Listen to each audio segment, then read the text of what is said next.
황금알롱법 대표 박현우입니다. 여기는 제주 성산에 있는 천혜향 황금알롱법 4년차 농장입니다.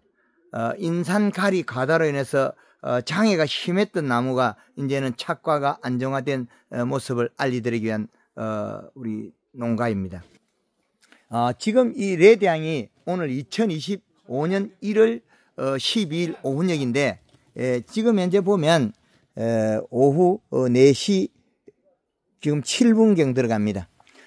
인산이 많아서 잎에서 이렇게 곰팡이가 피고 청태가 피고 나무 목질부에도 청태가 엄청 많았는데 저 청태가 많았는데 그나마 청태가 계속 버거져 왔습니다.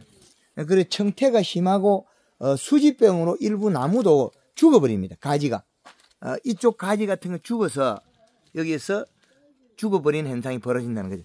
그래서 이쪽에 있는 가지가 시들어 버려요. 지금 열매가 달려서 이렇게 말라서 이제 비틀어져요. 말라버린다.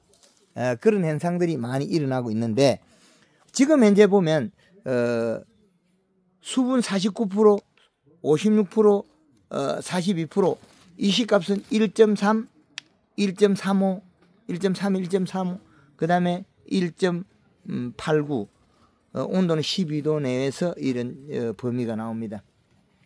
그래서 보면 현재 요소만 계속 줘서 상부에는 나뭇가지에 인산이 없습니다. 그런데 아래 밑둥에는 일부 있다는 거죠. 그래서 인산이 많이 없어졌습니다. 이런 나무들은. 그래서 잎에도 인산이 있고 과일에는 없다는 거죠. 그래 레드향이 지금 단단해서 약간 물러졌다. 그래서 지금 현재 저녁에 이불을 덮고 낮에 온도를 약 한 20도 이상 관리해 줘야만이 과일이 무게 더 나가는데 실온으로 관리하면 안 된다는 거죠. 우리 제주도에 재배되는 이리 망감류나 겨울에 하우스에 들어있는 과실들이 밀감을 온도를 낮춰버리면 과일 생산성이 부족해집니다. 그 부족해지는 부족분은 우리가 온도가 부족하면 생육 환경이 안 맞다. 생육 환경 중에서 온도의 환경이 안 맞다는 거죠. 그렇게 되면 생산이 없어진다는 거죠. 여름에 따내버는 것도 많이 따내버리는데 그래도 이런 곰팡이 팬 것들은 열과로서 썩은 것들, 저런 곰팡이, 그러나 많이 그래 손실은 없었습니다. 그래서 지금 이런 것들은 이제 대과로 돼 있어 크게 좋고, 그래서 여기 안에 이제 100원짜리 동전처럼 요렇게 되면 이제 당이 올라가는 시점에 지금 실온으로서 온도를 낮추면 무게가 안 나갑니다. 그럼 잎에 있는 영양 생산에서 과실로 영양 전달이 안 된다는 거죠. 뿌리가 굽는다. 그렇게 되면 생산이 감소합니다. 그렇게 인산이 엄청나게 가다된 나무인데도 풀렸다. 요소만 계속 죽기 때문에 그런 부분이 지금 현재 모습이다. 요런 거 같은 경우 이제 조류가 파먹고 있는데 이게 당도가 있으니까 조류가 이렇게 파먹는다는 거죠. 새들이 향이 좋으니까 향이 상당히 좋습니다. 새가 파먹고 있다. 그래서 지금 몇 년 차에 이 나무들이 정말 우리가 재배 매뉴얼이 잘못되어 고생을 했다는 거죠.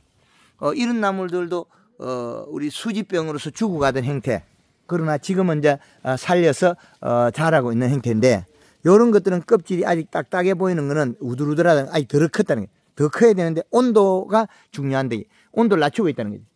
온도를 많이 올려야 됩니다. 20도 이상 뭐 30도까지 올려야. 요런 것들은 영양이 전달이 안 되기 때문에 말라가지고 장이 일어나고 있어요. 온도를 더 올려야 된다. 그래서 지금 겨울에 우리가 한라봉, 레드향, 천혜향 밀감들을 온도를 낮추고 있는데 온도를 낮추면 안 된다는 거죠. 온도를 안 낮추고 영양을 가해야만이, 온도를 올려줘야만이 과일의 무게도 많이 나고 크기도 많이 큰다. 그래서 지금 우리 재배농가들은 우리가 과거에 우리가 생각하던 관점에서 벗어나야 된다는 거죠. 그래서 온도를 올려야만이 당이 올라가고 온도를 올려야만이 과일의 무게가 많이 나간다. 그래서 온도가 낮으면 대사작용에 에너지 되는 영양 전달이 안 된다. 잎이 영양 생산해서 전달이 안 된다. 또 그리고 이런 가지 끝을 겨울에 또 뭐 상부 우세성에 에너지 나간다고 이렇게 약간 자르고 있는데 이런 거 절대 잘라서 안 돼. 이거 자르면 이거만큼 영양 생산이 적어서 과실이 더 안 큰다는 거죠. 그래서 겨울에는 그냥 두고 그 다음에 봄에 전쟁할 때 잘라야 된다. 그리고 나무 가지가 보면 납작하게 좌우로 이렇게 삐뚤삐뚤하게 되면 빼뚤빼뚤해지면 그거는 꽃눈 분화가 확실히 잘 됐다. 그래서 요런 가지들은 꽃눈 분화가 아래쪽까지 다 돼 있다는 거예요. 요 아래까지. 그럼 짧게 잘라주면 꽃이 작게 피기 때문에 더 대과가 생산이 된다. 그래서 이제는 나무가 몇 년 차에서 안정화되어 있기 때문에 가지 개수를 최대한 적게 두고 예비지가 많이 솟아나오는 행태를 해야만이 해거리가 없다. 과거처럼 그냥 이리 가지를 많이 두면 더 그 장애가 많습니다. 그리고 이렇게 잎이 큰데 약간 오므려져 있다. 온도가 낮아서 그렇습니다. 온도를 더 높여주고 쫙 펴져야 됩니다. 이게 쫙 펴져야만이 과일이 무게가 많이 나오고 당도도 올라가고 수분도 늘어나는데 이렇게 너무 과일 나무가 온도가 낮으면 이렇게 오므려집니다. 오므려지면 영양 두께는 두껍더라도 영양 생산을 적게 하기 때문에 문제가 있다는 거죠. 그래서 영양을 더 온도를 더 주면 이게 상당히 잎이 크고 두껍기 때문에 영양을 많이 전달해서 좋다. 그렇게 또 말씀드리겠습니다. 그래서 지금 우리가 재배하는 매뉴얼들이 상당히 중요하다.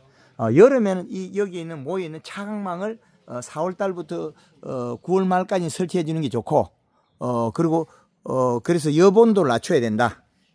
그리고 11월 말 날씨를 유지해줘야, 온도 날씨를 유지해줘야만이 겨울에 우리 망감류가 많이 크고 빨리 익고 붓지 않는다.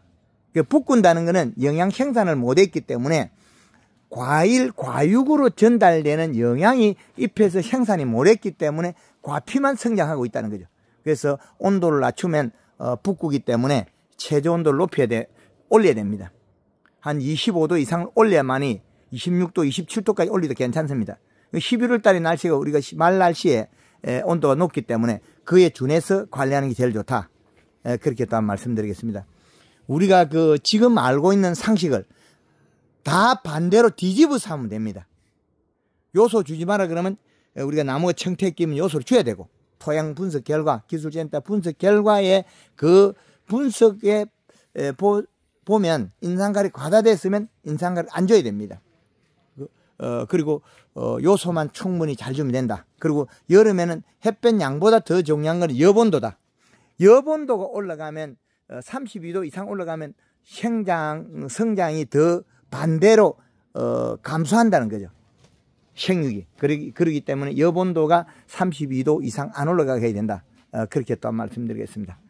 제주 성산 지역에 있는 천혜향밭에서 상당히 잘 재배됐다. 이제 몇 년 차 되니까 노화된 나무도 해소가 되고 수지병도 치유가 되고 이렇게 또한 말씀드리겠습니다. 수지병도 또한 여백에 의해서 생기고 봄에 잿빛곰팡이도 여백에 의해서 생기기 때문에 우리 봄순이 자랄 때는 연면 시비를 충분히 해줘야만 질병이 없다. 황금알롱꽃 매뉴얼을 적극 활용하시면 좋겠다. 그렇게 또 한 말씀드리겠습니다. 감사합니다.